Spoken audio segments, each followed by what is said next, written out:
saya CGP Angkatan 11 dan dari SMA Negeri 1 Kaliwadi Cirebon.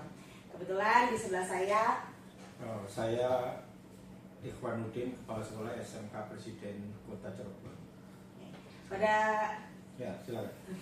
Pada kesempatan kali ini saya ingin berbincang dengan Pak Ikhwanuddin selaku Kepala SMK Presiden Kota Cirebon mengenai bagaimana pengambilan keputusan seorang pemimpin pada saat dihadapkan kepada dilema etika. Ya, langsung aja ya Pak ya. Sebelumnya terima kasih banyak ya Pak sudah menyempatkan waktunya untuk diwawancarai oleh saya ya Pak. Mungkin langsung aja ya Pak ya ke pertanyaannya gitu. Bapak punten selama Bapak memimpin sekolah gitu ya Pak ya. Nah, kira-kira bagaimana cara Bapak mengidentifikasi gitu ya bahwa apa yang dihadapi sama Bapak nih ya, berbagai macam peristiwa gitu, bahwa peristiwa atau kasus-kasus yang dihadapi sama Bapak itu adalah sebuah kasus dilema etika. Identifikasinya tuh dengan cara apa Pak? Memang kita kan melihat guru sebagai agen pembelajaran itu nomor satu kan karakter. Nah, sehingga sebagai pemimpin sebetulnya harus berperan menjadi contoh bahwa bagaimana menunjukkan teladan kepada bawahannya atau guru-guru menjadi kepala sekolah atau guru yang baik. Karena sebagai pemimpin pembelajaran memang teladan itu nomor satu. Nah, sehingga pada saat kita menghadapi posisi ada guru kita yang secara etika menurut penilaian kita kurang baik, maka kita akan pertama pasti panggil. Yang kedua, apa masalahnya? Karena kadang-kadang pada saat dia ceritakan itu banyak latar belakang, kondisi sosial dan seterusnya. Tapi intinya memang kita harus memberikan yang benar walaupun itu resikonya menyakitkan. Karena jauh lebih bagus kita beritahukan bahwa resiko menjadi guru itu adalah menjadi contoh atau teladan bagi siswa-siswanya. Nah, kebetulan saya juga memberikan contoh itu. Nah, sehingga rata-rata guru-guru saya setiap saya beritahukan itu mengikuti apa yang menjadi saran dan kritikan saya. Nah, yang kedua, kalau ada beberapa guru memang sulit setelah kita evaluasi tahun waktu kemudian agak sulit berubah, balik lagi ya memang kita harus putuskan. Maksudnya putuskan ya kita evaluasi, karena itu nanti berdampak kepada yang lain. Kita harus tegas bahwa kalau memang itu salah ya harus kita evaluasi. Oke. Berarti untuk mengidentifikasi kasus sendiri, Bapak berpatokan bahwa ada teladan yang harus ditularkan, yaitu Ya, Bapak sebagai pemimpin maupun guru gitu ya kepada mungkin rekan sejawat ataupun anak didiknya gitu ya Pak. Betul. Nah, pada saat teladan itu mungkin dirasa memang kurang gitu ya, mungkin nanti ada tindakan-tindakan gitu ya. Betul. Kita harus langsung beritahukan. Oke Pak. Nah Bapak, kalau misalnya selama ini kasusnya, kalau itu kan sesuatu hal yang memang mungkin dianggapnya kurang benar, kita ingin membenarkan gitu ya Pak. Tapi kalau misalnya dihadapkan kepada kepentingan yang sama-sama urgent atau sama-sama benar gitu. Kalau misalnya ada kasus, ya kasus A itu menurut Bapak ini urgent, kasus B juga urgent gitu. Nah, untuk mengambil keputusan terhadap kasus yang seperti itu, langkah Bapak itu seperti apa Pak? Memang kita pasti menganalisa resiko mana yang paling kecil, itu nomor satu. Yang kedua, kita harus memberikan evaluasi secara waktu bahwa apakah kasus A atau kasus B mana yang kita pilih. Nah, setelah itu kita harus putuskan, karena kita nggak mungkin dua-duanya kita biarkan atau kita tidak memilih, kita harus pilih dari resiko yang paling kecil. Nah, patokannya adalah di dalam kelompok pembelajaran itu mana yang bersiko terhadap kelompoknya paling besar. Kalau dampaknya jelek lebih besar di kelompoknya, itu yang kita harus putuskan untuk kita evaluasi. Berarti berdasarkan dampak tadi ya Pak ya. Betul. Jadinya mungkin diprioritaskan kepada pilihan yang memiliki resiko paling kecil dulu gitu ya. Ya. Jadi yang untuk diprioritaskan. Ya Pak. Nah kalau langkah-langkah atau prosedur gambaran secara runutnya tuh Pak, pada saat Bapak mengambil keputusan tuh dimulai dari apa Pak? Kita selalu mengidentifikasi suatu masalah. Terus kedua kita pasti menanyakan kepada beberapa orang yang berkepentingan. Jadi sebelum kita mengetahui betul kasusnya itu kita putuskan. Nah setelah itu baru kita panggil, kita identifikasi sesuai yang tadi itu. Nah setelah itu baru tahapan berikutnya baru kita putuskan. Jadi memang kita harus cermat sebagai pemimpin. Nah disitulah seninya sebetulnya. Karena kita harus tahu ujungnya. Nggak mungkin di dalam proses yang berputar antara A dan B itu kita harus putus mana yang terbaik pilihannya. Nggak mungkin dua-duanya. Okay. Berarti artinya langkah awalnya adalah mengidentifikasikan permasalahan yang ada gitu ya Pak ya. Ya. Kemudian Bapak mengidentifikasikannya itu mungkin salah satu caranya adalah lewat orang-orang yang terlibat terhadap masalah seperti itu. Masalah tersebut. Ya. Kemudian mungkin memanggil itu untuk mengkonfirmasi kali ya Pak ya. Mengkonfirmasi, karena kita jangan sampai itu dari kata orang atau dari penglihatan kita dari jauh. Kita harus betul-betul cek apakah orang itu yang dia lakukan itu apa alasannya. Baru kita bisa analisa bahwa alasan itu betul-betul memang bisa berubah karena kita kasih perhatian dan kita kasih nasihat atau tidak. Nah, dari situ.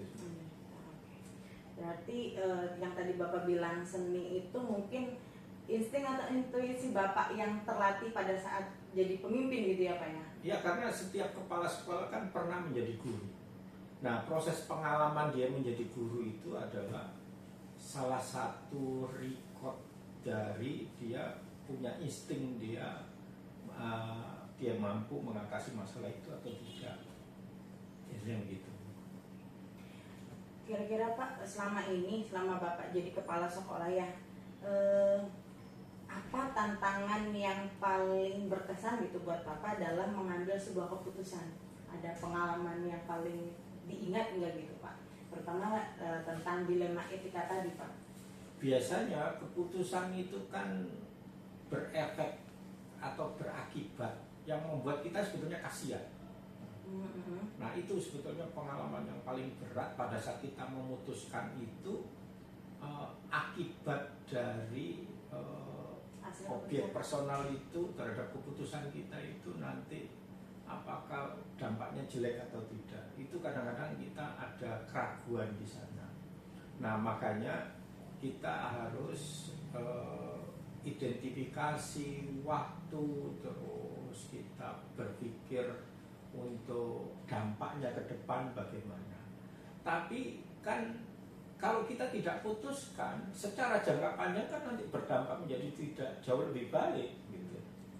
Maka kita harus putuskan, karena pemimpin itu nomor satu keberanian mengambil keputusan. Karena kalau tidak berani malah menjadi dilema lebih besar, karena dalam kurun waktu yang makin panjang masalah yang kecil itu bisa menjadi membesar. Nah, begitu. Kalau lagi ada permasalahan seperti itu, Bapak biasanya lebih senang menyelesaikan secara langsung gitu ya, kalau misalnya ada permasalahan tentang dilema etika, atau Bapak ada ada waktu atau jadwal yang ditentukan sama Bapak sampai dengan mengambil keputusan gitu Pak? Kita harus punya jeda waktu, karena kadang di lapangan pada saat kalau kita memutuskan sesuatu pada saat itu ada pengaruh emosional, kurang pertimbangan, terus kadang ada faktor yang lain, mungkin pengaruh yang itu belum tentu objektif. Maka harus kita betul-betul persiapkan waktu dengan baik. Kita persiapkan jangka waktu kapan kita putuskan, dan kita harus putuskan itu, karena dengan begitu maka kita ada unsur kehati-hatian, ada unsur permasalahan itu betul-betul solusi yang tepat dari permasalahan itu sendiri. Ada pertimbangannya gitu ya, Betul. ada spare waktunya, jadi nggak langsung diputuskan.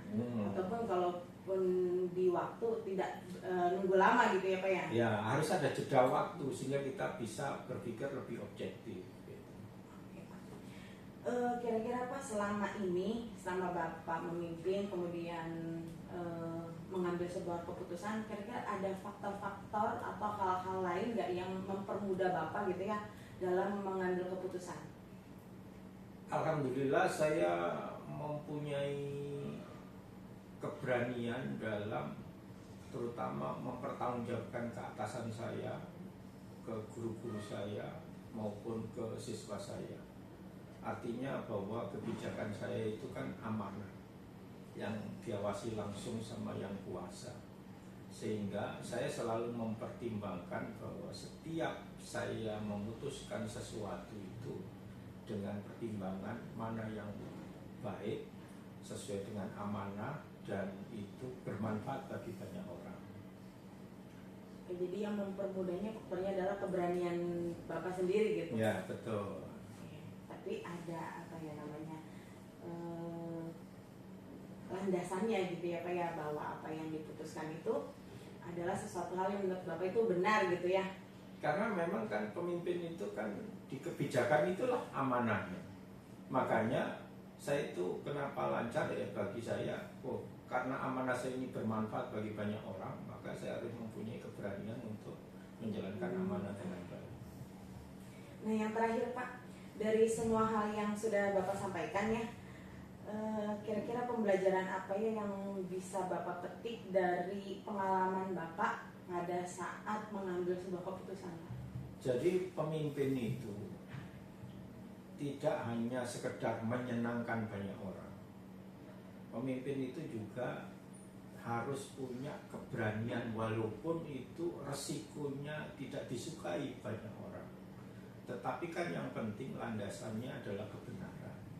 Secara jangka panjang kebenaran itu pasti bermanfaat.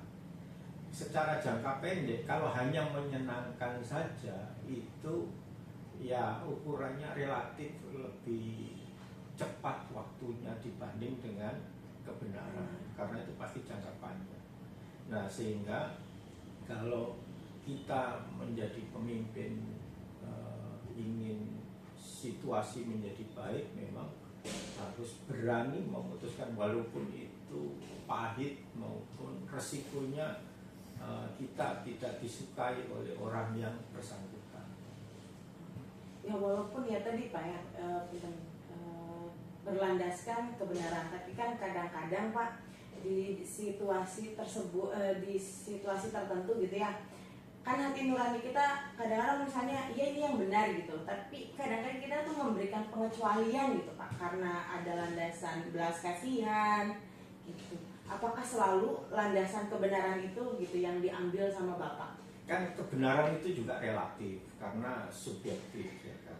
Tetapi kan karena kita langkah-langkahnya benar dengan identifikasi, terus kita menanyakan langsung, maka kita pasti mempunyai insting untuk memilih. Nah pilihan itu memang akan menjadi yang penting bermanfaat untuk jangka panjang. Nah karena itu kadang pada saat kita informasikan, kita komunikasikan, orang yang kita panggil itu juga punya pembenaran sendiri.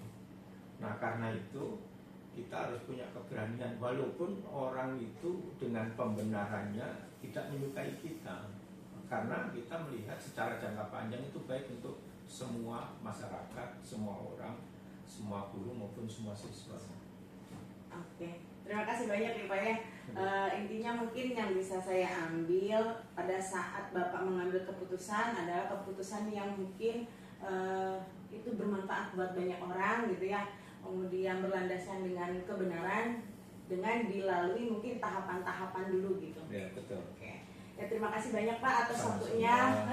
Semoga untuk SMK Presiden jauh lebih sukses gitu Amin. ya. Mungkin itu saja. Wassalamualaikum warahmatullahi wabarakatuh.